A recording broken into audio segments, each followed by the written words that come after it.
चूरुन्मिलितमेन तस्मै श्रीगुरुवे नमः।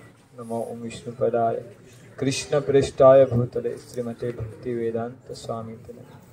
नमस्ते सरस्वती देवे गौरवाणी प्रचारिणे निर्विशेष शून्यवादी पाश्चात्य देशतारिणे। जय श्री कृष्ण चैतन्य प्रभु नित्यानंद श्री अद्वैत गदाधर श्री गौर भक्तवृंद। हरे कृष्णा कृष्णा कृष्णा हरे हरे, हरे राम राम राम हरे हरे कृष्णा। राधे राधे राधे राधे राधे राधे। तो जो लोग भी आपके मोबाइल फोटो जो भी है उसको थोड़ा शांत करके अभी थोड़ा कथा सुनेंगे हम लोग। तो हम लोग बहुत पवित्र स्थान में यहाँ पे आए हैं। काम्यवन एक जगह है और ऐसा कहा जाता है कि सबसे बड़ी परिक्रमा जो है काम्यवन की परिक्रमा है 84 कोस में। तो यहाँ पे अगणित स्थान है, यहाँ पे कुछ है ही नहीं गणना, मतलब इतने सारे कुंड इतने सारे तीर्थ यहाँ पे है जिसकी कुछ गणना ही नहीं। और यहाँ पे हम लोग आदि बद्रीनाथ ये जगह पे, इसके पहले हम लोग केदारनाथ देखे। तो यहाँ पे कथा करने का अवसर प्राप्त होना वही भाग्य है और यही एक वैष्णव का सेवा यहाँ पे हो रहा है। आप लोग सब देखे कि बहुत अच्छे से सेवा कर रहे हैं। भक्तों ने ड्रामा किया, प्रसादम सेवा भक्त लोग अच्छे से कर रहे हैं। फैसिलेटर कीर्तन हर एक चीज़ अपने परिपूर्णता के सर्वोत्तम स्तर पे है। तो सबका बहुत बहुत धन्यवाद। इतना सब ठंड होने के बाद भी आप लोग अच्छे से कीर्तन डांसिंग सब कुछ अच्छे से कर रहे हैं। तो यही उत्साह एक्सपेक्टेड किया जाता है आप सभी लोगों से और आप उसमें अच्छे से दे रहे, इसके लिए बहुत बहुत धन्यवाद। तो आप में से कौन कौन है जो आदि बद्रीनाथ जो है, जो हिमालय में जो बद्रीनाथ में गए, शायद शंभूराज की रहेंगे। आप लोग गए 4 धाम में? एक तो और कौन है? दो तीन डिवोटी। हाँ, प्रभु जी भी गए। तो बहुत तपस्या का और रहता है। आप लोग जो यहाँ ठंड का अनुभव कर रहे हैं वो तो उसका ट्रेलर भी नहीं, वहाँ पे जो आप अनुभव करेंगे इतना ठंड वहाँ पे रहता है। दोनों साइड बर्फ़ है, उसके दौरान आपको जाना है वहाँ पे मतलब लिटरली ऑक्सीजन लेने में भी समस्या हो जाता है। तो जो भी वहाँ पे जाता है, मैं भी एक बार गया था, हमारे वरिष्ठ भक्त वहाँ पे गृहस्थों की एक यात्रा लेके गए, तो वहाँ पे एक सेवा था। तो वहाँ जाने के बाद मैंने सही में प्रभुपाद को धन्यवाद दिया और महाप्रभु को भी धन्यवाद है कि महाप्रभु इतना दूर नहीं आए, नहीं तो हमको भी वहाँ पे जाना पड़ता था। क्योंकि ऐसा तपस्या का ठिकाने, बहुत ठंड है, कम से कम 8-10 घंटा आपको ट्रैवलिंग ही है केवल। और ऐसा नहीं कि वो भी पूरा घाट में से आपको जाना है। तो जो भी पहली बार जाता है ना, बोलते कि this is first and last time, अभी फिर से यहाँ पे नहीं आना। इतना वो तपस्या का स्थान है, मतलब कुछ शेड्यूल वहाँ पे चलेगा ही नहीं आपका, ना प्रसाद का टाइमिंग ना जर्नी का टाइमिंग। तो प्रभुपाद के कृपा से, भगवान के कृपा से हमको चारों धाम यहीं पे मिले हैं। चारों क्या, यहीं पे रामेश्वरम है, चारों धाम है यहीं पे। द्वार काम्यवन मतलब ऐसा जगह पे सब धाम यहाँ पे आश्रय ले आए। वहाँ पे जब हम लोग जाते हैं धाम में अपने आप को पवित्र करने के लिए, पापों से मुक्त होने के लिए। पर वृंदावन ऐसा धाम है, काम्यवन ऐसा धाम है, बाकी तीर्थ यहाँ का आश्रय लेते हैं, यहाँ पे आते हैं अपने आप को शुद्ध करने के लिए। तो हम सबको कथा पता है कि एक बार भगवान सब धामों को यहाँ पे बुलाते हैं, क्योंकि भगवान वही तो ओरिजिनल धाम तो वही है, सबका आश्रय स्थान वही है। तो सब धाम यहाँ पे आते हैं, पर केवल प्रयागराज जो है वो नहीं आते। और तो उस वक्त ऐसा था कि प्रयागराज को लग रहा था कि भगवान ने प्रयागराज को सब तीर्थों का सर्वोच्च जो धाम है वो बनाया था कि सब लोग प्रयागराज को मानते थे, पूजा करते थे। तीर्थों का राजा मतलब प्रयागराज मानते हैं। तो सब प्रयागराज को प्रणाम करते थे। तो केवल एक ही धाम था जो प्रयागराज को प्रणाम करने नहीं जाता था। वो कौन सा धाम था? वो धाम श्रीधाम वृंदावन धाम था। वृंदावन धाम की जय। तो प्रयागराज को लगा सब लोग आ रहे हैं, मुझको प्रणाम करें, नमस्कार करें, तो वृंदावन कैसे नहीं आ रहा है? तो कंप्लेंट लेके भगवान के पास ही आते हैं कि भगवान क्या चल रहा है आपके आपके जगत में, सब लोग आ रहे, वृंदावन धाम भी नहीं आ रहा है। तो भगवान उनको समझा दे, प्रभु मैंने सब तीर्थों का राजा बनाया है, घर का, मेरे घर का राजा नहीं आपको बनाया। तो प्रयागराज को भी समझ में आता है कि वृंदावन सबसे बड़ा धाम है, तो प्रयागराज भी यहाँ पे आश्रय लेता है। तो यहाँ पे मैं ये जो तीर्थ स्थान है जो हम लोग नहीं देखे हैं, जनरली महाराज जी हमको लेके जाते हैं चरण पहाड़ी, भोजन स्थली, फिसलन पहाड़ी और ऐसे कुछ तीर्थ है जिसके बारे में हम लोग कथा करेंगे यहाँ पे।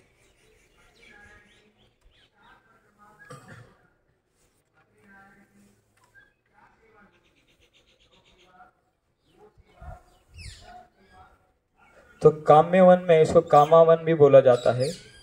और काम जनरली काम जो है हम लोग दो मीनिंग है यहाँ पे, दो मीनिंग से हमको ले। एक जो काम है भौतिक काम है जहाँ पे इंद्रिय तृप्ति की इच्छा है, भोग लेने की वो इच्छा है, पर यहाँ पे वो काम यहाँ पे काम नहीं करता। जैसे प्रभु जी बता रहे कि यहाँ पे जब आते हैं जो भी इच्छा करेंगे, कामना करेंगे, उसकी पूर्ति हो जाती है और धाम में वो शक्ति रहता है। वो काम्य वन में इसलिए बहुत सारे लोग आते हैं, भगवान से प्रार्थना करते हैं। तो उसी तरह बहुत सारे भगवान के भक्त हैं, वो भी आके यहाँ पे भगवान से प्रार्थना करते हैं। तो काम्य शब्द है, उसका अर्थ आता है कि जो बहुत सुंदर है, सुशोभित है और रुचिर है। तो ये धाम एक काम्य शब्द का है। और जो भगवान की भक्ति के प्रति जो शुद्ध भावना है वो यहाँ पे काम प्रकट करता है। भौतिक जगत में काम तो फ्रस्ट्रेशन का रूप आ जाता है, वहाँ पे है ही नहीं, कुछ सुख है नहीं। जैसे चैतन्य चरितामृत में बोलते कि आत्मे इंद्रिय प्रीति वांछा तारे भले काम, उसको बोला जाता है काम। खुद के इच्छा के लिए जो है, खुद का इंद्रिय तृप्ति जहाँ पे है उसको बोला जाता है काम। और कृष्ण इंद्रिय प्रीति वांछा धरे प्रेम नाम। जैसे कल प्रभु जी का प्रश्न था कि प्रेम क्या है, प्रेम वही है जहाँ पे भगवान के इंद्रिया संतुष्ट होते, भगवान है, उनके भक्त है, उनकी जहाँ पे सेवा हो जाती है वही प्रेम है। और उसको छोड़ के सब जगह पे केवल काम ही काम है भौतिक दुनिया में, फिर कोई भी संबंध क्यों ना हो भौतिक दुनिया का, वहाँ पे केवल काम ही काम है। तो इस काम के लिए हम लोग यहाँ पे नहीं आए। भगवान के भक्ति में जो हमको आगे बढ़ना है, भगवान जो शुद्ध भक्ति है उसको जो प्राप्त करना है, वो काम के लिए हम लोग यहाँ पे आए हैं। तो विष्णु पुराण में बताया गया था कि काम्य वन में करीबन 84 कुंड है, 84 तीर्थ है। उसी तरह 84 मंदिर भी यहाँ पे है। और कहा जाता है कि जो एक राजा कामसेन थे, उनके द्वारा यहाँ पे बहुत सारे मंदिर और कुंड जो है उसका उनको बनाया गया है। पर कुंड पहले से ही थे, पर उनका सही कर से जीर्णोद्धार उन्होंने किया गया। तो ऐसे छोटे बड़े असंख्य कुंड यहाँ पे है। उसमें बोला जाता है कि विमल कुंड जो है बहुत प्रसिद्ध है, उसकी बहुत विशेष कथा है। और ऐसा नहीं कि एक कथा है कि अलग अलग कल्प में जब भी धाम प्रकट हो जाता है तो उस कल्प के हिसाब से प्रकट का कथा भी बदल जाता है। तो विमल कुंड की भी बहुत सारी कथा यहाँ पे है। तो बोला जाता है कि एक प्राचीन काल में एक सिंधु देश था, वहाँ का एक राजा था, उसका नाम था विमल। और कुछ कारण वजह उसको कोई संतान नहीं थी, और वो याज्ञवल्क्य ऋषि की कृपा से कुछ ध्यान धारणा पूजा पाठ यज्ञ करवाता है। तो उसके कारण उसको बहुत सारी सुंदर कन्याओं का जन्म वहाँ पे हो जाता है। और ये कन्याएं कौन थी? पूर्व काल में जब राम जी आए थे तो वहाँ पे जनकपुर की जितने भी स्त्रियाएं थी, क्योंकि राम जी इतने सुंदर थे, उनको देख के सबका मन मोहित हो जाता है, सबकी इच्छा हो जाती है। यहाँ तक कि जो ऋषि मुनि भी थे दंडकारण्य के, वो भी राम जी से माधुर्य भाव में माधुर्य रस में आदान प्रदान करना चाहते थे, या जैसे सीता देवी सेवा करना चाहती थी उस सेवा भाव में वो सेवा करना चाहते थे। पर भगवान बोलते इस जन्म में तो, इस अवतार में तो मैं एक पत्नी का व्रत रखा हूँ, मैं जब अगला जन्म लूँगा द्वापर युग में तब आके आप मेरा सेवा कर सकते हैं। तो जितना भी गोपियाँ थी वो कुछ बोला जाता है कुछ ऋषि मुनि गोपियाँ, जो अयोध्या में या द्वारका में जो भी ऋषि मुनि थे वो गोपियाँ बन के आ गए। उसी तरह ये जो राजा था विमल, उनके बहुत सारी पुत्रियां थी, उनको भी राम जी को देख के इच्छा होती है सेवा करने की, पर उस अवतार में वो कर नहीं पाते। तो वही सब कन्याएं जो जनकपुर की स्त्रियां थी, राजा विमल जो था उसके घर में जन्म लेती है।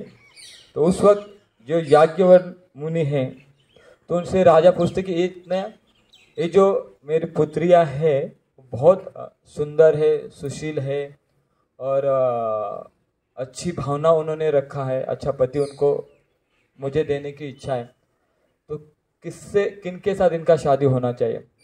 तो उस वक्त याज्ञवल्क्य मुनि जो बोलते हैं, वो बोलते कि आप क्या कीजिए कि भगवान कृष्ण जो है यही एक योग्य वर है इन सब के लिए।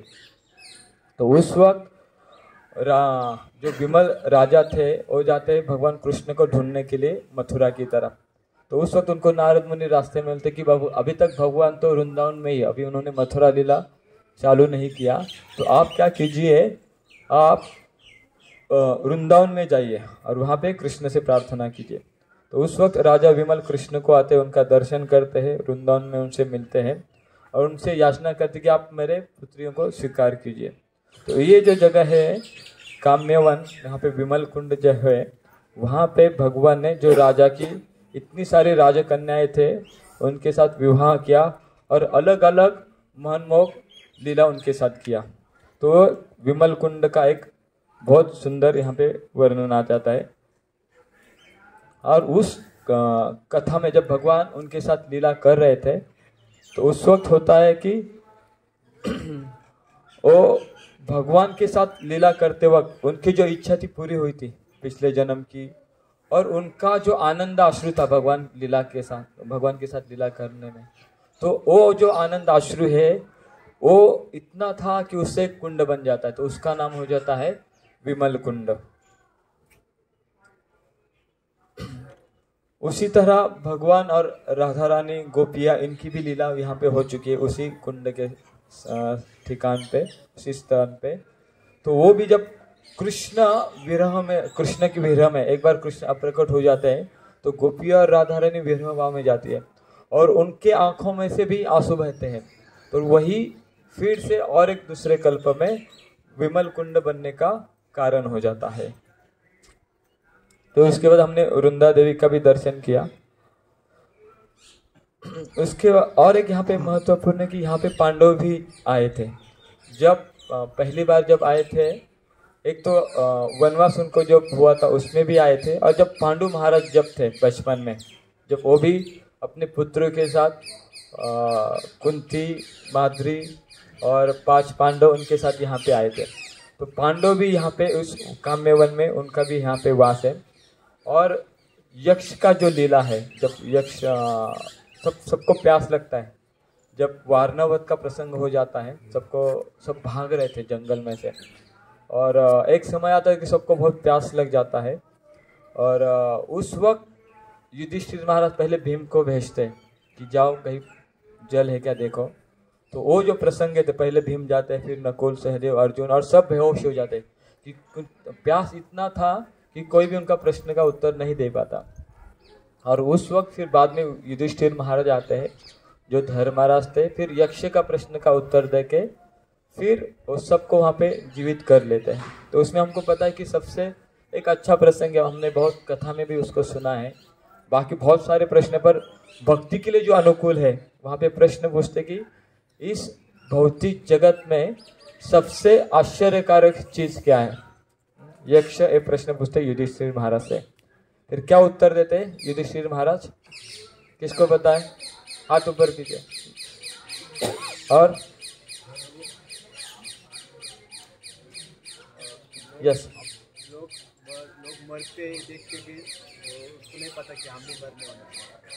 हाँ, यहाँ पे इस भौतिक जगत में हर कोई व्यक्ति अपने शरीर छोड़ रहा है, मृत्यु को प्राप्त कर रहा है। अहनि हानि भूतानि गच्छन्ति यमालय, हर कोई यमालय को जा रहा है। और शेष सावरे इच्छन्ति, क्या है? शेष सावरे इच्छन्ति अतः आश्चर्य किम। हाँ, शेष जो बचे हुए लोग हैं और फिर भी यहाँ पे रहने के लाइफ सेटल करने का इच्छा करता है। उनको अभी भी कुछ ना कुछ जीवन में प्राप्त करना है, डिग्री लेना है, ग्रेजुएशन करना है, लाइफ में सेटल करने में लोग पड़े हुए यहाँ पे भाग रहे, बस ये इच्छा करते। तो ये सबसे आश्चर्यकारक चीज यहाँ पे बताते हैं युधिष्ठिर महाराज यक्ष को। उसके बाद और एक लीला यहाँ पे हुई थी जो दुर्वास मुनि का लीला है। जैसे दुर्वास मुनि पहले जाते हैं दुर्योधन के पास, और दुर्योधन बहुत अच्छे से उनका साधु सेवा करता है, और उसकी एक ही इच्छा थी कि ऋषि मुनि प्रसन्न हो जाएंगे, कुछ वरदान देंगे। और देखो अभी व्यक्ति के अंदर द्वेष इतना रहता है कि वो अपने भले के लिए भी नहीं मांग पाते। वो पांडवों के प्रति इतना द्वेष था, तो क्या मांगता है कि आप जब 3 प्रहर हो जाएंगे, आपने मेरे ऊपर जो कृपा की ना वैसी कृपा आप पांडवों के ऊपर कीजिए, उनका भी आपका संग दीजिए। जैसे ऐसा लग रहा कि दुर्योधन ने बहुत बड़ा संग का लाभ लिया, जैसे कुछ कथा सुने, ऐसा कुछ नहीं था। बस द्वेष की भावना थी साधु के लिए, इसलिए प्रसन्न किया कि साधु कोपित होके पांडव को कोई ना कोई शाप दे देंगे, यही उसकी इच्छा थी। पर भगवान के भक्त थे पांडव, उन्होंने भी भगवान का आश्रय लिया था। तो जैसे ही दुर्वास मुनि वहाँ पे आते हैं, 3रा प्रहर हो चुका था, वहाँ पे पांडव द्रौपदी उन्होंने अपना प्रसाद ग्रहण किया था। तो उस वक्त दुर्वास मुनि अपने 60,000 शिष्य के साथ वहाँ पे आ जाते हैं इसी जगह पे। हम लोग कितने, केवल 150 ही है। तो 60,000 लोगों का प्रसाद बनाना, मैनेजमेंट, बस मैनेजमेंट, सब कितना महंगा जाता रहेगा उन लोगों को, दुर्वास मुनि को कितना टफ रहेगा। और ऐसे अचानक से भी आ गए और बोले कि हमको बहुत भूख लगा है अभी। तो उस वक्त द्रौपदी ने अपने अक्षय पात्र में से ग्रहण कर चुका था। और दुर्वास मुनि फेमस थे क्रोध के लिए और शाप देने के लिए।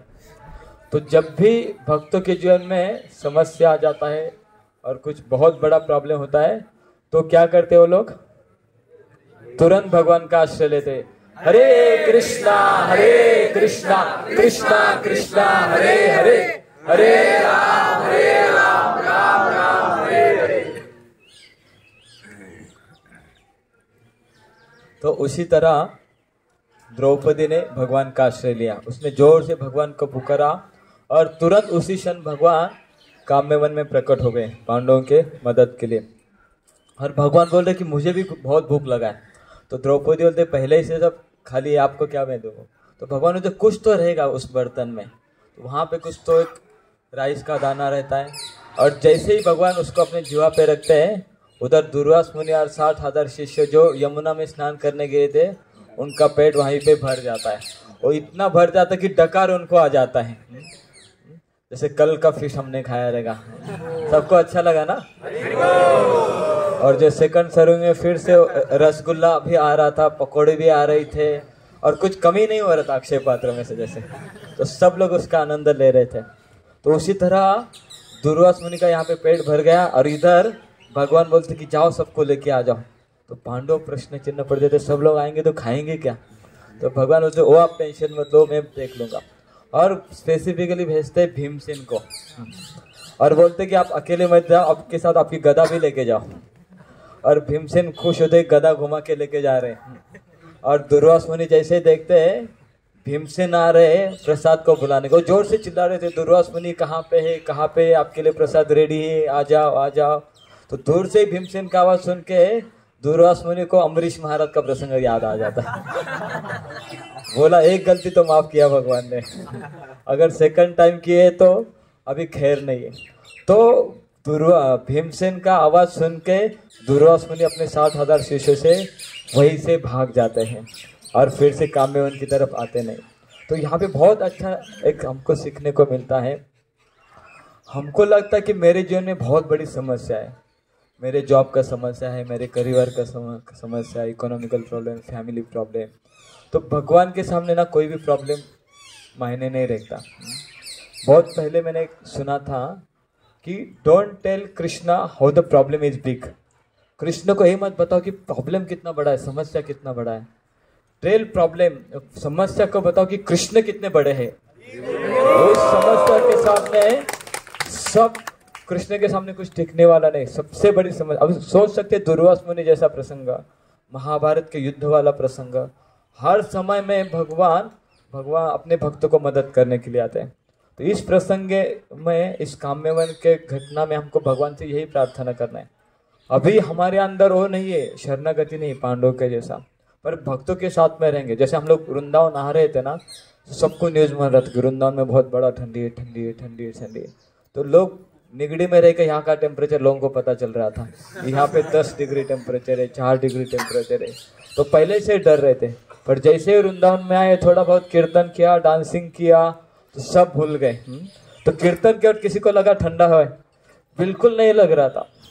तो ये भक्तों का धाम का महिमा, भगवान की कृपा अपने हरि नाम में भगवान देने के लिए रेडी है।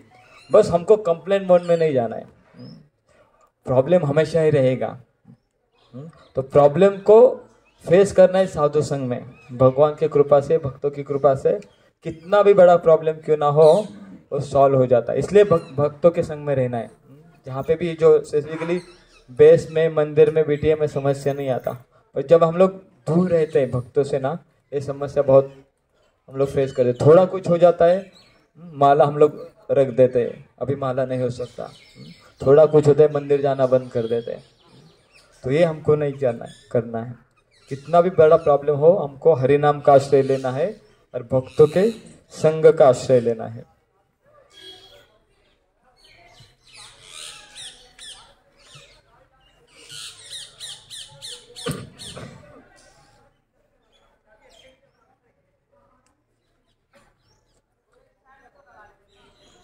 और एक कथा आता है पांडव के जीवन में। जब पांडव इसी काम्यवन में थे, जहाँ पे दुर्योधन फिर से अपना पूरा साम्राज्य, मंत्री और संपत्ति सबको लेके यहाँ पे आता है, क्योंकि पांडव अभी वनवास में थे, उनके पास कुछ था ही नहीं। वो एक ऋषि मुनि साधु संत जैसे जीवन जीते हैं, वैसा वो जीवन जी रहे थे वनवास में। तो दुर्योधन अपना ऐश्वर्य दिखा के सब करना, दुशासन, अपने भाई सबको यहाँ पे लेके आता है। वो अपना ऐश्वर्य दिखाना चाहता था। तो उस वक्त इंद्र क्या करते, एक गंधर्व को भेजते, चित्रसेन उनका नाम था, जो सबको हरा के दुर्योधन को पकड़ के लेके जा रहा था। तो उस वक्त फिर से भीम और अर्जुन तो बहुत खुश हो जाते हैं, जो हम पहले से ही जाते थे और बिना युद्ध करते यहाँ पे हो रहा है। दुर्योधन को पहले ही बंधक बना चुके हैं गंधर्व लोग। तो वो दोनों ही खुश थे, पर युधिष्ठिर महाराज बोलते ये सही नहीं है। बाहर दुनिया के लिए हम लोग कौरव और पांडव हो सकते हैं, कौरव 100 है और हम लोग 5 हैं, पर हम आपस में अलग अलग हो सकते हैं, पर दुनिया के लिए, समाज के लिए हम लोग कौरव ही हैं। हम 100 और 5 नहीं, पर हम 105 हैं। तो यहाँ पे भी एक अच्छा लेसन है। जब भी समस्या आ जाता है भक्तों के जीवन में, हमको समस्या की तरफ न जाके हमको साथ में आके उसको सामना करना चाहिए, उसको फेस करना चाहिए। तो यहाँ पे यशोदा कुंड है, क्योंकि भगवान भी काम्यवन में रुके थे कुछ समय में। तो जहाँ पे यशोदा माता आके जहाँ पे स्नान करती थी, वहाँ पे यशोदा कुंड है। उसी तरह गया कुंड है यहाँ पे काम्यवन में। गया तीर्थ आके ब्रजमंडल में कृष्ण का आराधना करते हैं, और उससे गया कुंड बन गया। उसी तरह प्रयाग कुंड, द्वारका कुंड, नारद कुंड, सोमति कुंड, मान कुंड, बलभद्र कुंड, मनोकामना कुंड, और जो एक लीला हुई थी जहाँ पे भगवान और कृष्ण, गोपियाँ, भगवान अपने गोपालक मित्रों के साथ थे और गोपियाँ भी वहाँ पे थी, उनका लीला चल रहा था। तो वहाँ पे होता है कि बहुत सारे बंदर हम लोग देखते हैं, वृंदावन में बहुत सारे बंदर यहाँ पे है। तो उस वक्त प्रसंग आता है कि जब गोपिया कृष्ण अपना हंसी मजाक वो कर रहे थे, तो उसमें बंदरों को देख के कृष्ण जो है बंदरों की प्रशंसा करना चालू कर देते हैं, क्योंकि उन्होंने कितना अच्छा बंदर कितने अच्छे हैं वृंदावन के, और ऐसा गुणगान गा रहे थे। और वो देख के जो गोपियाँ थी उनको राम जी का स्मरण हो जाता है कि राम जी के समय में बहुत सारे वानर और बंदर थे, उन्होंने राम जी को मदद किया था सेतु बांधने के लिए। तो कृष्ण तुरंत बोलते हाँ हाँ मुझे पता है, मैं ही तो वो राम था तो सब गोपियाँ हंसने लगती है कि हमको पता है आप कौन हैं, और राम तो पतिव्रता है और आप तो यहाँ पर गोपियों के बीच में अपना लीला करते रहते हैं, आप कैसे राम हो सकते हैं। तो भगवान बहुत समझाने का कोशिश करते हैं पर गोपियाँ मानते नहीं कि आप राम हो ही नहीं सकते, क्योंकि हमने सुना है वहाँ पे राम जी ने जो लंका को जाने के लिए सेतु बांधा था, तो आप ऐसा कुछ करके दिखाएंगे तो हम लोग मानेंगे। ये बंदरों को लेके, ये बंदरों को तो आप खाली माखन खिलाते, काम तो कुछ करते नहीं ये लोग, तो आप कुछ उनसे करके दिखाए फिर हम लोग मानेंगे ये आप भी राम है। तो फिर जैसे ही भगवान सुनते हैं कि फिर भगवान अपना बांसुरी बजाना चालू करते, तो जितने भी सारे बंदर वहाँ पे भगवान के पास आ जाते हैं और भगवान उनको लेके यहाँ पे एक सेतु बना लेते हैं उनसे।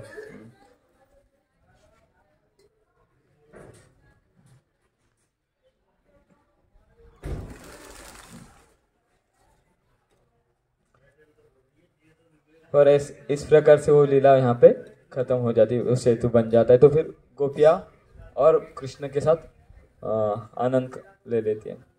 और एक यहाँ पे कुंड है लुका लुकी जिसको बोला जाता है, कि जहाँ पे भगवान गोप बालों के साथ खेल खेलते थे, लुका छुपी का खेल खेलते थे।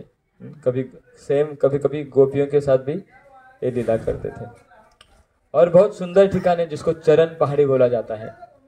चरण पहाड़ी ऐसा जगह है, वहाँ पे गुफा भी है और भगवान वहाँ पे खड़े रह के एक बार बंशी बजा रहे थे, और वो बंशी बजाते समय गोपियाँ और हर कोई वहाँ पे, मतलब गाय बछड़े गोपालक गोपियाँ बहुत मंत्रमुग्ध हो जाती है और भगवान का बंशी सुन के। और यहाँ तक कि जो पहाड़ था वो भी पिघलने लगता है, वो भी पिघल जाता है भगवान का बंशी सुन के। और इसी कारण चरण पहाड़ी पे जो भी उस वक्त समय में थे वहाँ पे भगवान के चरण कमल का चिन्ह है। उसी तरह जो बछड़े थे उनका भी चरण चिन्ह है, और जो गोप बालक थे उनका भी चरण चिन्ह वहाँ पे है। एक सुंदर जगह चरण पहाड़ी के वहाँ पे है। फिर जो भी भगवान के सखाए थे उनके भी चरण चिन्ह वहाँ पे है, चरण पहाड़ी के ऊपर।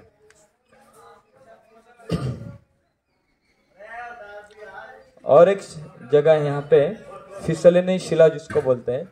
जब भगवान गए चराने आते हैं तो बहुत सुंदर जगह पे आज भी भक्त वहाँ पे आते हैं, तो उसी को इमिटेट करते भगवान की उस लीला को। फिसलनी पहाड़ी मतलब बहुत बड़ा सा पहाड़ है, पत्थर है, और जिससे भगवान खेलते खेलते वहाँ पे अपने गौ बालों के साथ वहाँ पे फिसलते थे।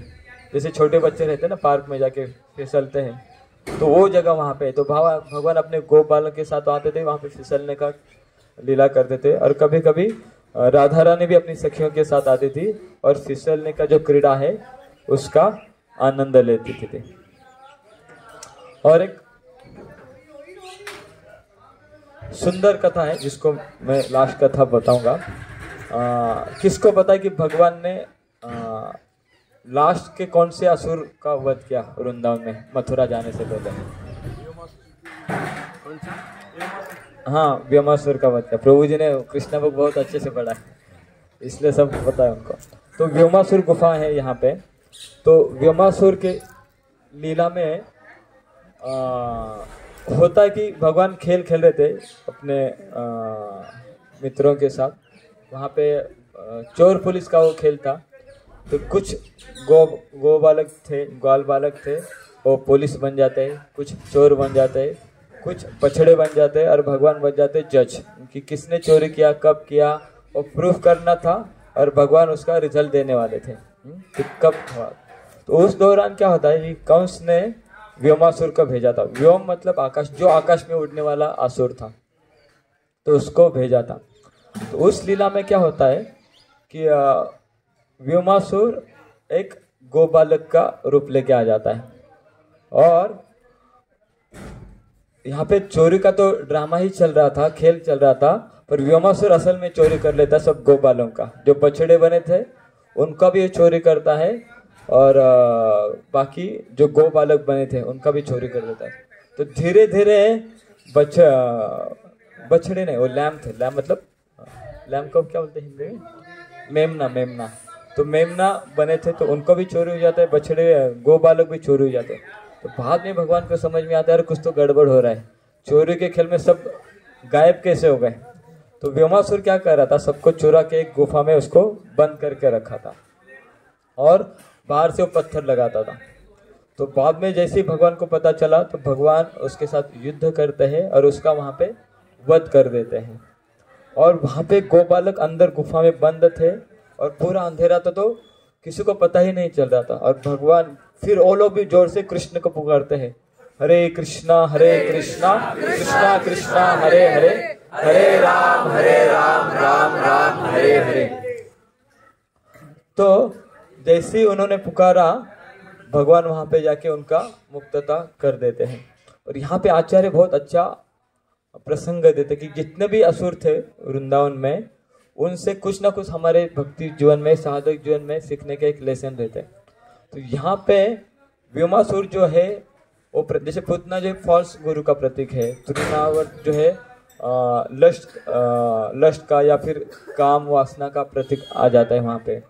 उसी तरह शक्तासुर भी अलग चीज है। उसी तरह व्योमासुर जो है वो प्रतीक है जो भक्त के अंदर, एक साधक के अंदर झूठ बोलना जो रहता है, कभी कभी किसी चीज प्राप्त करने के लिए वो झूठ बोलता है, वो उसका प्रतीक है व्योमासुर।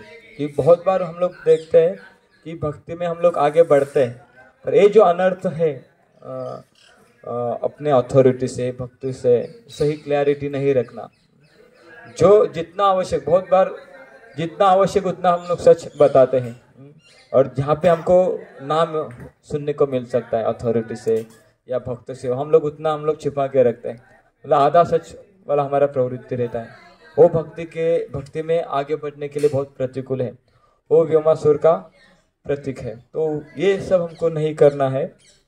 यहाँ पे इस व्योमासुर के लीला से हमको ये सीखने को मिलता है। और एक लीला है कि जब भगवान जैसे असुरों को मारते थे, उसके बाद तुरंत उनका प्रसाद का टाइम होता था, लंच टाइम होता था। तो और क्योंकि ऐसा था कि भगवान की योग माया कंस को प्रेरित करती थी, क्योंकि भगवान अपने गो बालों के साथ या गोपी साथ लीला करने में इतना मगन हो जाते थे, उनको ध्यान में भी नहीं आता था क्योंकि अभी प्रसाद का समय हो गया, तो कहाँ पे खिचड़ी मिल रहा है, कहाँ पे छाछ मिल रहा है, तो तुरंत हम लोग भागते हैं जैसे। तो वैसे भगवान की लीला में नहीं होता था, वो लीला चलती ही रहती थी। जब तक कोई असुर नहीं आता था ना, वो लीला कंटिन्यू चलने वाली थी। तो योग माया क्या करती थी, कंस को अंदर से ही इंट्यूशन दे देती कि एक असुर को भेजो। फिर वो असुर आता था बराबर इसी समय, लंच समय में आता था, फिर भगवान उसको वध करते थे। और अभी मेहनत हो गए ना, तो मेहनत के बाद भी सबको भूख लगता था। तो उस लीला के बाद हुआ है कि सबको तो भूख लगा था, पर प्रॉब्लम था कि प्लेट नहीं था। जैसे उस दिन हम लोग ट्रेन में आए थे ना, तो सब आइटम था, पराठा था, सब्जी थी, अचार था, स्वीट था, पर पत्तल ही नहीं मिल रहे थे किसी को। तो भगवान ने क्या किया, अभी पत्तल नहीं, प्लेट नहीं, तो क्या करेंगे, फिर भगवान ने पत्थर पे अपने उंगली से प्लेट बना दिए। वहाँ पे प्लेट का चिन्ह देखेंगे आप, कटोरी भी भगवान ने बनाया, और सब गोपालक और भगवान ने उस पत्थर के प्लेट में प्रसाद ग्रहण किया। वो लीला उसके बाद हुआ। अरे वो भोजन स्थली उसको बोलते हैं। हाँ, वो ये भी काम में वन में।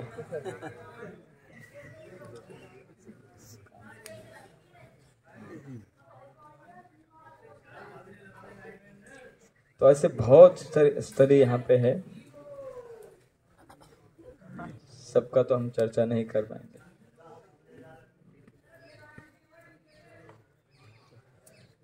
काम्यवन में 7 दरवाजे बोले जाते हैं।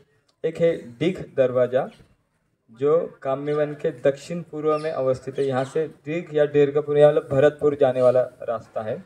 एक है लंका दरवाजा, जो काम्यवन गांव के दक्षिण कोण में अवस्थित है, जहाँ पे भगवान ने सेतुबंध की लीला की थी, और उस तरफ जाने वाला मार्ग है।